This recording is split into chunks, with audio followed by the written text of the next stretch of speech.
YouTube, it's the Cousin Dan again. Today I'm going to show you how to change your spark plugs in your car.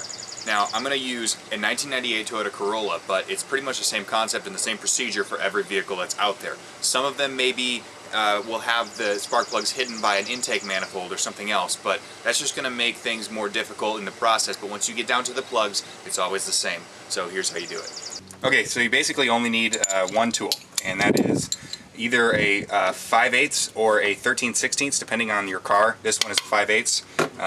Socket, an extension, and then the ratchet. That's it. And so you just pull these things out and go down and get the plugs out by just dropping this in here and loosening it up. And there's one trick to it. It's really a simple task. There's one trick. You basically loosen it, spin it by hand until the plug down there gets loose, and then it doesn't come out with your socket. So you actually have to put this back in, wiggle it a little bit till it wants to snap onto the plug, and then pull the plug out and pull it right off of the wire. Now you see there's oil all over this plug. The reason for that is because the oil cap for the engine oil is right here, and when people pour that in, sometimes they spill, and it will run down atop the head and spill over into these slots. And so that oil probably has been there for a very long time, just getting hot on the outside of the engine, and there's really nothing you can do about it except for stick a paper towel down in there and wipe it out and try to get as much out as you can. But if there's enough in there, when you take the plug out, it'll actually dump oil down into the cylinder, and when you run it, it's going to put out some white smoke the next time you run it because it's burning off that oil. So what I actually suggest is loosening up your bad spark plugs, pulling them out like this, letting that oil, if there is oil in there, drop down into the cylinder, because it will anyway, there's no way to avoid that, and then wipe it out with a paper towel, and then put your old ones back in and run the car for about a minute, because when it's burning oil, it starts to mar up the firing points on the spark plugs, and you don't want that on your new plugs. You don't want to foul your new plugs. So I would just burn it out by fouling your old plugs, then getting rid of them, and then putting in your new ones after burning out all the oil.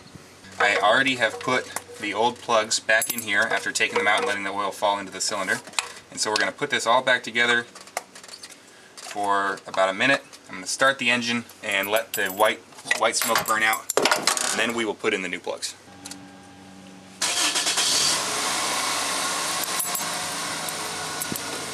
That shouldn't normally be like that, but just give it a few seconds, and there you can already see it's clearing up. And it is already done, just like that. That's all you got to do. Just get rid of the oil that's in there, and now we're good to put the new plugs in. So one last time, we're going to pull all these off, and you don't have to worry about keeping them in order if the plugs are different or the wires are different lengths.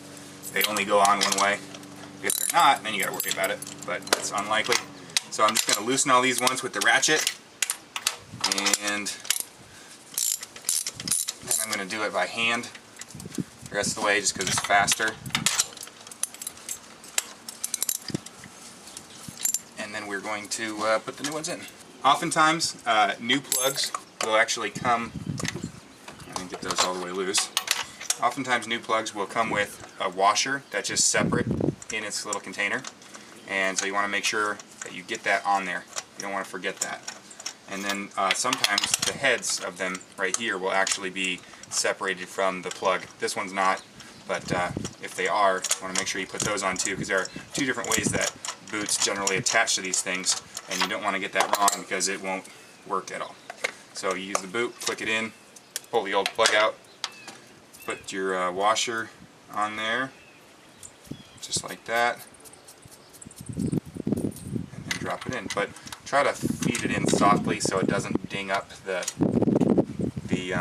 hook at the bottom, the electrode, because that would push it to the wrong gapping, and you don't want that.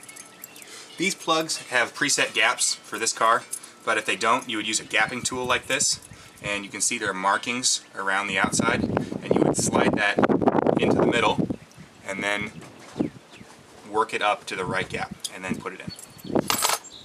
Alright, so I got the last one in here. I've twisted it in by hand, and now I'm going to crank it down, and I'm not going to apply a ton of torque to it.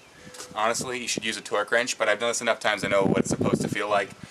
But consult your manual, figure out how many pound-feet of torque or newton meters that you need to put on this, and then plug your boots back in, just like that.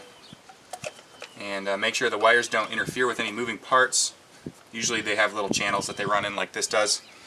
And basically that's all there is to it. So if they weren't gapped, gap them according to your manual. Torque them down according to your manual. If there's oil in there, let it drain into the cylinders, put the old ones back in, burn it out. So you foul those up, not your good ones, and then put your good ones in and tighten down the way they should be and plug in the boots again, and you're good to go. So that's basically how to change the spark plugs on a Corolla, but this is the same for pretty much every car. So thanks for watching, and don't forget to subscribe to The Cousin Dan.